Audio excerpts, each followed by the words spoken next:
A lot of people ask me why I do events despite the stressful environment, despite the tight deadlines and the high expectations. I often tell them that what events matter to me is it's the journey. You start off with a piece of paper, writing down your thoughts, your ideas while you discuss things with your client, and then you move on to a presentation or a deck full of pictures, pegs, ideas, and then later on you translate it into a live event. It's very much like an architect drawing up a plan, later on working with engineers to build a plan for that, and then later on turning it into a beautiful house or a building.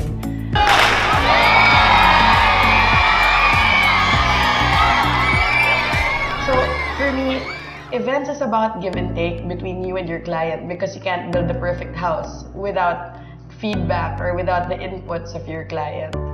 So looking back on our journey, Incognitus has been blessed to have had such beautiful relationships with amazing clients who we can even consider friends.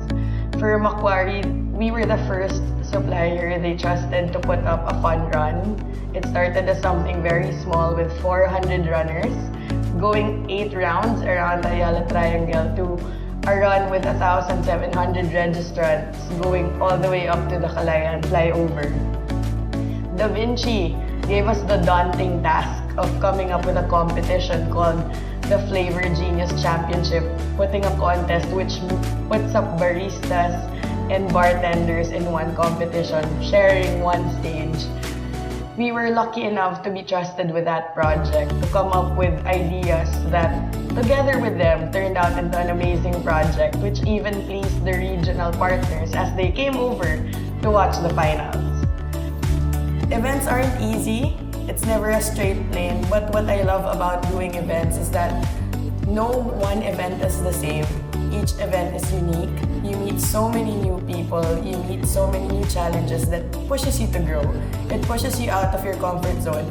Without knowing, you learn things, you push yourself to grow, you stretch yourself beyond what you thought was possible, and in the end, you come up with better events and greater things you never thought was possible.